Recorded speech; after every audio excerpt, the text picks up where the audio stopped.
Warna news Marathi, त्यास विश्वासार्ह बातमीचा। पूर व्यवस्थापनाच्या पहिल्याच दिवशी जिल्हाधिकारी अमोल एडगे यांनी आपत्ती व्यवस्थापन चमूच्या प्रात्यक्षिकांची पाहणी केली।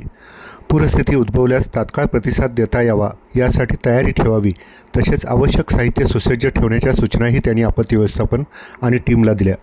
जिल्हा आपत्ती व्यवस्थापन प्राधिकरणामार्फत संभाव्य पावसाळी पूरस्थितीच्या पार्श्वभूमीवर सर्व आपत्कालीन यंत्रणा सज्ज ठेवण्यासाठी आज कसबा बावडा येथील राजाराम बंधाऱ्याजवळ पंचगंगा नदीपात्रात साहित्याची तपासणी व चाचपणी करण्यात आली। आपदा मित्र व आपदा सखी यांच्यासाठी 18 ते 20 मे या कालावधीत प्रशिक्षण कार्यक्रम राबवण्यात येत आहे। या प्रशिक्षणामध्ये जिल्हा प्रशासनाकडे उपलब्ध असलेले सर्व साहित्य, त्याच्यामध्ये रोप, इमर्जन्सी लाईट इत्यादींच्या सहाय्याने पूर व्यवस्थापनाचे सखोल प्रशिक्षण दिले जात आहे। यावेळी पाण्यात बुडणाऱ्याला वाचवणे, दोरीच्या सहाय्याने बचाव करणे, बोटीने शोध मोहीम राबवणे, बोट उलटल्यास बचाव कार्य कसे करावे आदी प्रात्यक्षिके सादर करण्यात आली। या कार्यक्रमात जिल्हा आपत्ती व्यवस्थापन अधिकारी प्रसाद संगपाळ, पथक प्रमुख सुनील कांबळे, श्रीकृष्ण सुरते, शुभम काटकर, शुभांगी गराडे, अजित शिंदे, सोमनाथ सुतार तसेच जिल्ह्यातील विविध तालुक्यातील आपदमित्र व आपदा सखी सहभागी झाले होते।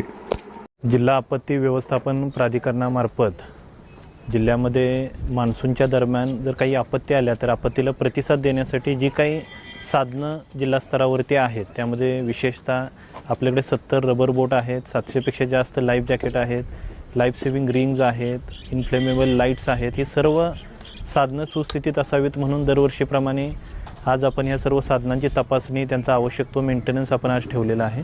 त्यासोबतच आपल्या जिल्ह्यामध्ये 2000पेक्षा जास्त स्वयंस्फूर्तीने आपत्तीमध्ये लोकांच्या सेवेसाठी हजर राहणारे व्हॉलेंटियर पण आपल्याकडे आहेत।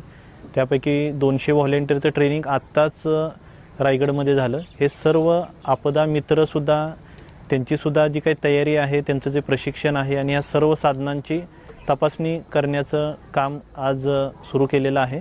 तर आज कोल्हापूर जिल्ह्यामध्ये असणाऱ्या सर्व साधनांची तपासणी आणि आपदा मित्रांचं प्रशिक्षण पूर्ण होतं आहे आणि पुढच्या आठवड्याभरामध्ये तालुक्यामध्ये सुद्धा जी आपल्याकडे साधनं आहेत, महानगरपालिकेकडे साधनं आहे, त्यांची तपासणी केली जाणार आहे। तर जिल्ह्यामध्ये येणाऱ्या कोणत्याही संभाव्य आपत्तीला तोंड देण्यासाठी जिल्हा प्रशासन आणि जिल्हा प्रशासनाच्या सोबतीने हे सर्व आपदा मित्र तयार आहेत।